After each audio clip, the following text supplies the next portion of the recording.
الحمد لله الحمد لله والسلام على عباده الذين اصطفى ربي أعوذ بك من همزات الشياطين وأعوذ بك ربي أن يحضرون পরম করুণাময় অসীম দয়ালু আল্লাহর নামে মহিমান্বিত আল্লাহ তাআলা, যিনি তার এক বান্দাকে রাতের বেলায় মসজিদুল হারাম থেকে মসজিদে আকসায় নিয়ে গেলেন। তার পারিপার্শ্বিকতাকে আমি আগেই বরকতপূর্ণ করে রেখেছিলাম। উদ্দেশ্য ছিল আমি যেন তাকে আমার দৃশ্য অদৃশ্য কিছু নিদর্শন দেখাতে পারি। অবশ্যই তিনি সর্বশ্রোতা ও সর্বস্রষ্টা। আমি মূসাকে কিতাব দিয়েছি। আমি এই কিতাবকে বনি ইসরায়েলের হিদায়েতের উপকরণ বানিয়েছি। আমি তাদের আদেশ দিয়েছি, আমাকে ছাড়া অন্য কাউকে তোমরা নিজেদের কর্মবিধায়ক রূপে গ্রহণ করো না। তোমরা হচ্ছ সেই সব লোকের বংশধর যাদের আমি নূহের সাথে নৌকায় আরোহণ করিয়েছিলাম। অবশ্যই সে ছিল আমার কৃতজ্ঞ বান্দা। আমি বনি ইসরায়েলের প্রতি তাদের কিতাবের মধ্যে এই কথার ঘোষণা দিয়েছিলাম, অবশ্যই তোমরা দুইবার আমার জমিনে বিপর্যয় সৃষ্টি করবে এবং মানুষের উপর তখন তোমরা বড় বেশি বাড়াবাড়ি করবে। অতঃপর এই দুইয়ের প্রথমটি নির্ধারিত সময় যখন এসে হাজির হলো, তখন আমি তোমাদের ওপর আমার এমন কিছু বান্দাকে পাঠিয়েছিলাম যারা ছিল বীরত্বের অধিকারী। অতঃপর তারা তোমাদের ঘরে ঘরে প্রবেশ করে সব কিছুই তছনছ করে দিয়ে গেল। আর এভাবেই আমার শাস্তির প্রতিশ্রুতি কার্যকর হয়ে থাকে। অতঃপর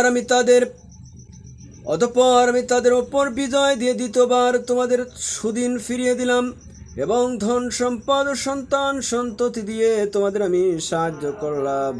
সর্বোপরি জনপদে আমি তোমাদের সংখ্যা গরিষ্ঠ করলাম।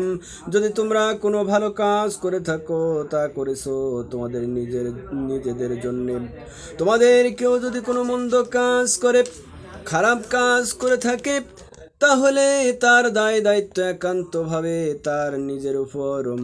অতঃপর যখন দ্বিতীয় প্রতিশ্রুতির সময় হাজির হলো, তখন আমি আরেক দলকে তোমাদের মোকাবেলার জন্য পাঠিয়েছিলাম, যেন তারা তোমাদের মুখমণ্ডল কালিমাচ্ছন্ন করে দিতে পারে।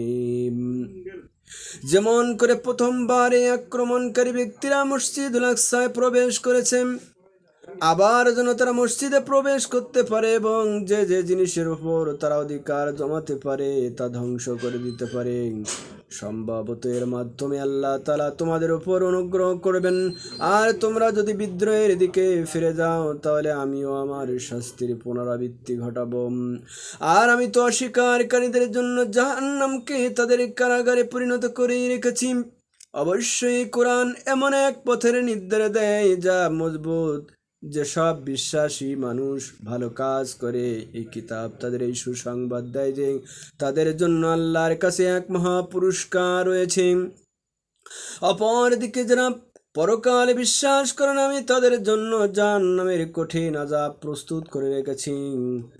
মানুষ যেভাবে নিজেদের জন্য না বুঝে অকল্যাণ কামনা করে, তেমনি সে তা নিজের জন্য বুঝে সুঝে কিছু কল্যাণও কামনা করে। আসলে মানুষ কাঙ্ক্ষিত বস্তুর জন্য এমনি তাড়াহুড়া করে। আমি রাত ও দিনকে আমার কুদরতের দুটি নিদর্শন বানিয়ে রেখেছি। অতঃপর রাতের নিদর্শন আমি বিলীন করে দেই এবং দিনের নিদর্শনকে আমি আলোকময় করি, যাতে করে তোমরা তোমাদের মালিকের দেওয়া রিজিক সংগ্রহ করতে পারো। সর্বোপরি তোমরা এর মাধ্যমে বছরের গণনা ও এর হিসাবও জানতে পারো। এর সব কয়টি বিষয় আমি এখানে খুলে খুলে বর্ণনা করেছি। প্রত্যেক মানুষের ভাগ্যলিপি আমি তার গলায় ঝুলিয়ে রেখেছি। কিয়ামতের দিন তার জন্য তার আমলনামার একটি গ্রন্থ আমি বের করে দেব। সে তা তার সামনে খোলা অবস্থায় দেখতে পাবে। তাকে বলা হবে, পড়ো, এই হচ্ছে তোমার আমলনামা। আজ নিজের হিসাবের জন্য তুমি নিজেই যথেষ্ট। যে ব্যক্তি হিদায়াতের পথে চলবে সে তো চলবে নিজের ভালোর জন্য, যে ব্যক্তি গোমরাহ হবে তার গোমরাহির দায়িত্ব থাকবে একান্তভাবে তার উপর। কিয়ামতের দিন একজন আরেকজনের গুনাহের ভার বইবে না। আমি কখনোই কোনো জাতিকে আযাব দেই না যতক্ষণ না আমি সেখানে আযাব থেকে সতর্ককারী কোনো রসুল না পাঠাই।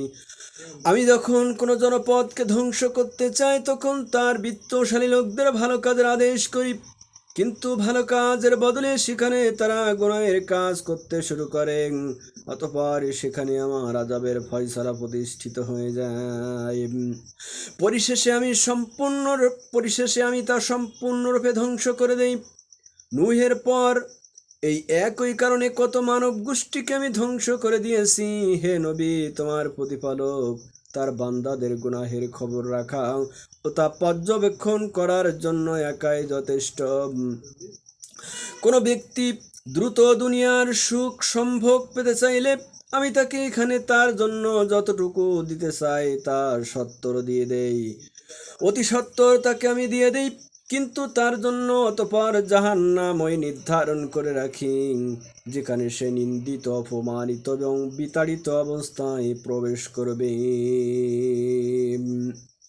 অপরদিকে যারা আখিরাত ও তার সাফল্য কামনা করে এবং তা পাওয়ার জন্য আল্লাহর উপর বিশ্বাস স্থাপন রেখে চেষ্টা সাধনা করে, মূলত তারাই হচ্ছে এমন লোক যাদের প্রচেষ্টা আল্লাহর দরবারে স্বীকৃত হয়।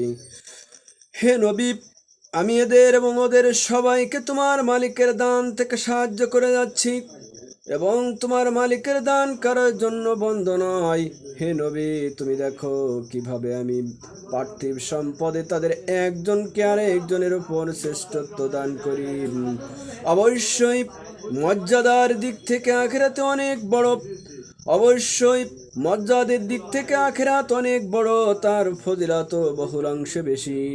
হে মানুষ, আল্লাহর সাথে তোমরা অন্য কাউকে আইন ও বিধান দাতা বানিও না, নতুবা পরকালে তোমরা নিন্দিত ও নিঃস্ব হয়ে পড়বে, নিন্দিত ও নিঃস্ব হয়ে পড়বে।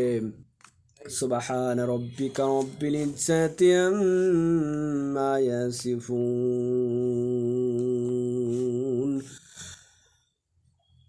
ওয়া সালামুন আলাল মুরসালিন والحمد لله رب العالمين।